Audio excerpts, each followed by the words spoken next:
नमस्कार, मैं आपका दोस्त आशुतोष और एक बार फिर मैं हाजिर हो चुका हूं बहुत ही खास मुद्दे को लेकर।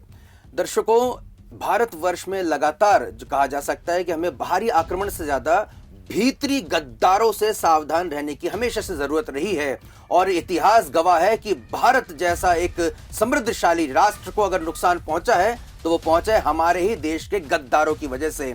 और शायद यही वजह रही कि हमारे स्वर्गीय और हमारे बहादुर जनरल सीडीएस बिपिन रावत जी ने भी कहा था कि हमें 2.5 मोर्चों पे युद्ध लड़ना है, चीन 1, पाकिस्तान 2 और आधा मोर्चा वो जो भारत के भीतर है, यानी कि वही गद्दार। तो क्या इन गद्दारों की वजह से भारत में गृह युद्ध यानी कि सिविल वॉर छिड़ सकता है?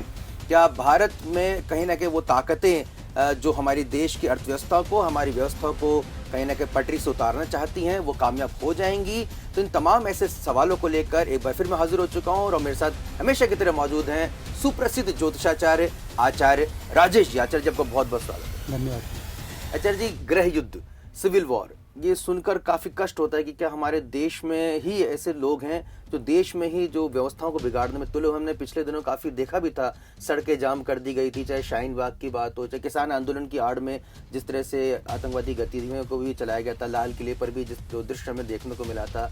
इसके अलावा अलग अलग जगह पे हम देखते आए हैं कि भारत के ही खिलाफ भारत तेरे टुकड़े होंगे इंशाअल्लाह जिस तरह के नारे लग जाते हैं और वो फिर एक सबसे पुरानी राजनीतिक पार्टी से उनके चुनाव चिन्ह पे चुनाव भी लड़ते हैं। वो लोग खुलेआम जो हिंदू मुस्लिम को काटने पीटने की बात करते हैं, वो लोग यहाँ पर विचरण कर रहे हैं। तो कभी कभी एक आशंका मन में आती है कि क्या हम सिविल वॉर यानी गृह युद्ध की तरफ आगे बढ़ रहे हैं?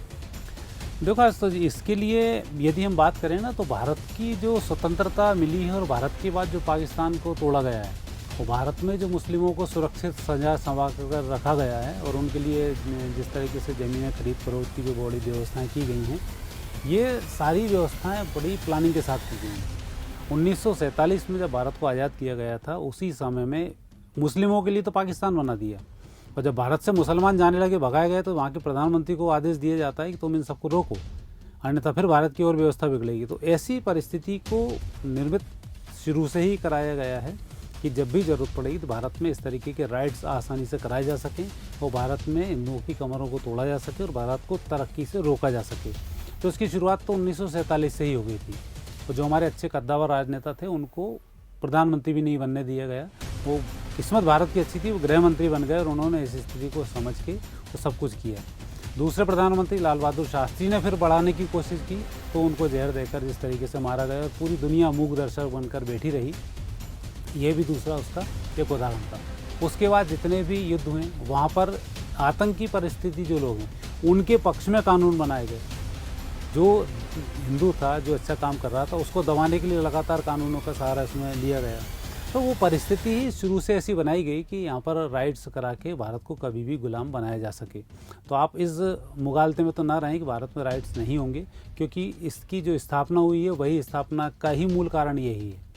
और यही कारण है कि भारत में अब जब पूरी दुनिया भारत की तरफ एक आंख उठाकर इस दृष्टि से, आशा भरी दृष्टि से देख रही है कि भारत अब कुछ नया करेगा, क्योंकि चीन की हरकतें जिस तरह से दुनिया में छाई, अब वहाँ से विदेशी कंपनी भागकर इंडिया में आ रही हैं।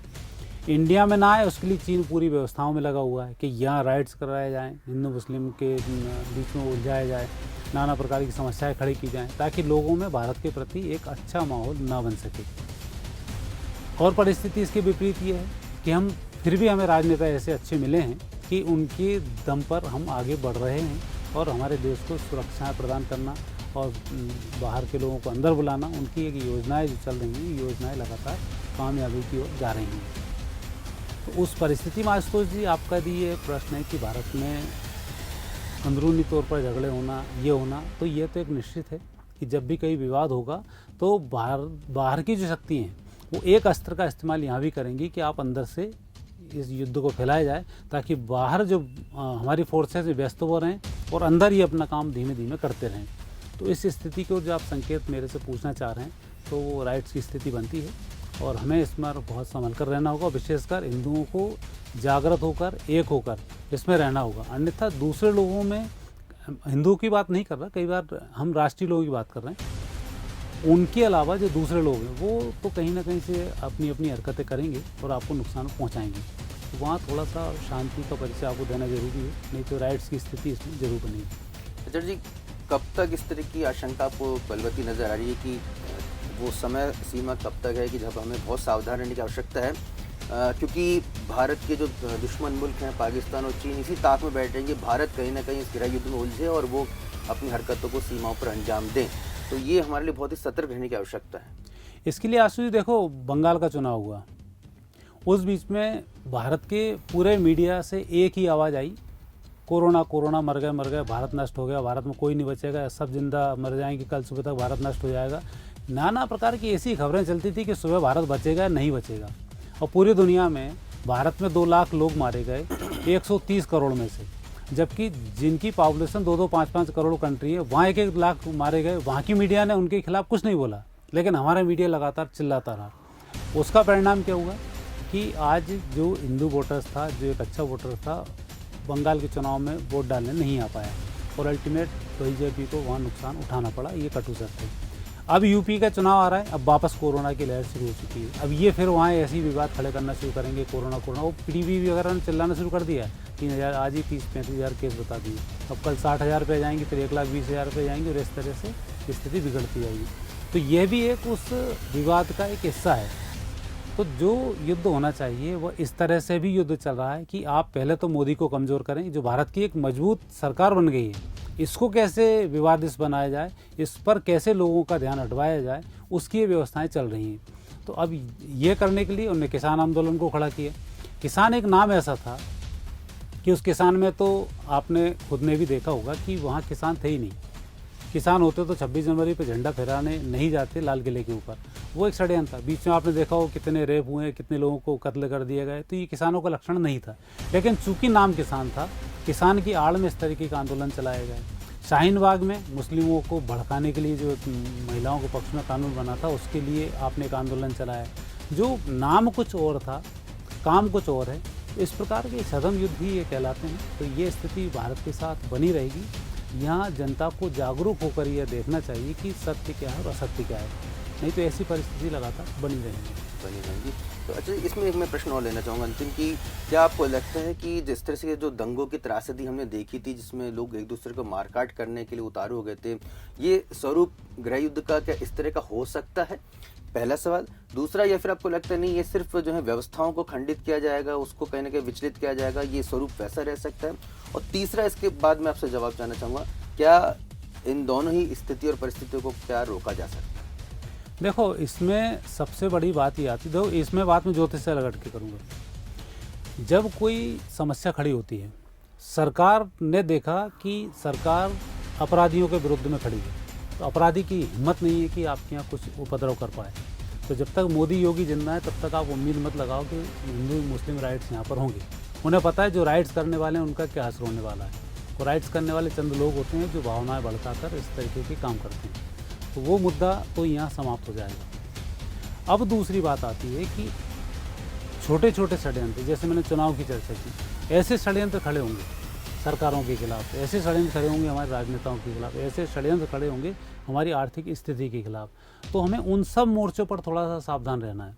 अभी जैसे चीन के प्रोडक्ट के ऊपर अभी आपने देखा हो, कुछ दिन पहले छापा पड़ा, कितना 2.5-3 लाख करोड़ रुपए का उन्होंने राजस्व ये जमा नहीं किया, टैक्स जमा नहीं किया। वो लगातार मोबाइल बेच रहे थे। आप यहाँ इतने सारे, कोई कंबल लेके बैठा हुआ है, कोई विदेशी कपड़े ला के बैठा हुआ, आप कोई उनसे टैक्स की बात ही नहीं करते हैं। वो झुग्गियों में लोग आके बेच रहे हैं, सारे चीन के प्रोडक्ट हैं, वो सारे बिक रहे हैं, वो कोई टैक्स नहीं, कोई उनकी रसीद नहीं काटते, कोई कुछ नहीं करते हैं। तो इस चीज़ पे हमें ध्यान देना होगा कि जो हमारी सरकार है, कि फुटपाथ पे जो माल बिक रहा है, यही अरबों खरबों का बिक जाता है, उस पर आप कोई टैक्स नहीं देते, कुछ नहीं देते, वो सारा माल चीन का है। तो आपकी इकोनॉमिक स्थिति को तोड़ रहा है ना। एक व्यक्ति फैक्ट्री खोलता है और लाखों रुपए लगाता है, करोड़ों रुपए लोन लेता है, और वही काम एक व्यक्ति आता है झुग्गी में अपना फर्नीचर का बिजनेस शुरू कर देता है, वेल्डिंग के मशीन अलमारी बनाने का बिजनेस शुरू कर देता है। वो झुग्गी खोल रहा है, उसके लिए लाइट फ्री है, झुग्गी फ्री है, सब फ्री है। अब उसकी अलमारी वो बेच रहा है, और एक व्यक्ति इंडस्ट्रियल एरिया में ज़मीन ले रहा है, लाइट का खर्च भर रहा है, इतने सारे कर्मचारियों को रख रहा है, नियम के अनुसार कर्मचारियों को तनख्वाहें दे रहा है। तो उसके प्रोडक्ट की, इसके प्रोडक्ट की जो कीमत है उसमें काफ़ी अंतर होता है। तो लोग उसकी तरफ आकर्षित होते हैं। उससे एक तो देश को नुकसान होता है, ज़मीन भी गई आपकी, अपराध भी वहाँ से बढ़ना शुरू हो गया, और जो आपका एक अच्छा व्यक्ति, टैक्स देने वाला व्यक्ति, वो मात खा गया। तो ये जो छोटी छोटी सी ऐसी चीज़ें हैं जो भारत में नुकसान पहुंचा रही हैं, उस पर शासन को ध्यान केंद्रित करना चाहिए। और झुग्गियों में आप सिर्फ रह सकते हो, भाई झुग्गी को आप किराए पे नहीं दे सकते, नियम होना चाहिए। झुग्गियों में आप इंडस्ट्री टाइप की चालू नहीं कर सकते, नियम होना चाहिए। छोटी सी दुकान, चाय की उल्टी, पान की उल्टी यदि है तो ठीक है, लेकिन ये फैक्ट्री टाइप की जो खोल रखी है आपने, वो नहीं होना चाहिए। तो यह एक युद्ध के ही हिस्से हैं। मतलब आप इनको ये मत मान के चलो कि ये कुछ और हो रहा है, वो ज़मीन हड़प रहे हैं। अब जैसे कुछ होता है, कुछ मस्जिद बन जाती है, कुछ बन जाता है, और वो जो मुस्लिम लॉ बोर्ड है वो उसके पास चली जाती है। ये ऐसा क्यों हो रहा है? तो ये वही हिस्सा है। तो युद्ध के अलग अलग तरीके हैं, अब तरीके बदल रहे हैं।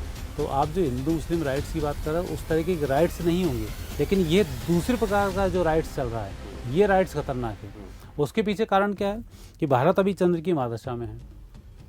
चंद्र से पहले सूर्य की महादशा में था, तो उस समय से ही ये सारी स्थिति बनी आ रही है। तो चंद्र की महादशा में तो ये पकड़ाना शुरू हो गए हैं इस तरीके के षड्यंत्र। 2025 तक चलेगी, षड्यंत्र इनके ओपन हो जाएंगे। वहीं अपने देश के अंदर पार्टियों की कुंडली देखते हैं, तो अब पार्टी सब बिखर चुकी हैं, और जो नेगेटिव स्थिति में वो भी धीमे धीमे ओपन होना शुरू होंगे। पर इसके लिए जनता को थोड़ा सा जागरूक हो जाए, तो जो घटना 30-32 में घटनी, वो 25 में ही घट जाएंगी। और हम बहुत जल्दी विश्व पर एक नया अपना जो सर्कुलर है, जो नए नियम है, जो भारतीय संविधान के नियम है, भारतीय संस्कृति के नियम है, वो मनवाने में लोगों से सफल होंगे। तो कहीं ना कहीं आचार्य राजेश जी ने यहाँ पे हमें सतर्क भी किया है, आगाह भी किया है कि भाई देखिए, सिर्फ युद्ध के, गृह युद्ध का वो आप कल्पना ना करें कि सामने से कोई तलवार लेकर आ रहा है और दूसरा उसको तलवार और चाकू से हमला कर रहा है। ऐसी स्थिति नहीं उत्पन्न होगी और नहीं होनी भी चाहिए, इसकी हम यही कामना करते हैं। लेकिन अगर आप सोच रहे हैं कि सिविल वॉर नहीं चल रहा है, तो सिविल वॉर चल रहा है, उसका स्वरूप अलग अलग है। इसे आपको समझने की ज़रूरत है कि किस तरह से ज़मीन जिहाद चल रहा है, किस तरह से हमारी अर्थव्यवस्था के खिलाफ जिहाद चल रहा है। हमारे गौरव को नष्ट करके हमें सिर्फ भिखारी मानसिकता से ग्रसित कर दिया गया है, हमें सिर्फ सरकार के ऊपर निर्भर कर दिया गया है। हमें कोई भी आकर बोल देता है कि हम आपको फ्री में ये देंगे, मुफ्त में ये देंगे, निःशुल्क ये देंगे, तो हम उसके ये नहीं सोचते कि हमें कैसे दे रहा है, क्यों दे रहा है और इसका परिणाम क्या होगा। हम उसको अपना महत्वपूर्ण और बहुमूल्य वोट दे देते हैं। तो ये कहीं ना कहीं ये भी उसी गृह युद्ध का हिस्सा है, जहाँ पर छद्म वेशधारी ये राजनेता आते हैं, जिनको कहीं ना कहीं विदेशी ताकतें सपोर्ट कर रही होती है, और वो अपने हाथ में, जैसे कि सांता क्लॉज एक वो झोला लेके आते हैं, वैसे वो गिफ्ट का वो पिटारा लेके आते हैं, और आप उन गिफ्टों के लालच में आकर अपने देश को कहीं ना कहीं बर्बादी की तरफ आगे बढ़ा देते हैं। ये गृह युद्ध ही है जो लंबे समय से चल रहा है। इसके कोई दूसरा कोई स्वरूप आपको देखने को मिलेगा, इसके आशंका कम है। लेकिन अगर आप सतर्क हो जाते हैं और राष्ट्र के बारे में सोचते हैं और उसको अग्रसर करने के लिए सोचते हैं, निश्चित तौर पर थोड़ा त्याग और थोड़ा बलिदान देने के बाद हम काफ़ी आगे बढ़ सकते हैं। इसी सोच, इसी उम्मीद के साथ फिलहाल इस एपिसोड में इतना ही। आप और कुछ जानना चाहते हैं आचार्य राजेश जी को, लगातार उनका मोबाइल नंबर फ्लैश हो रहा है, उस पर आप कमेंट कर सकते हैं, मैसेज कर सकते हैं। आप हमें यूट्यूब के जरिए भी अपने कमेंट्स और अपने विचारों से अवगत करा सकते हैं। अपने दोस्त आशुतोष को और आचार्य राजेश जी को दीजिए इजाज़त। नमस्कार।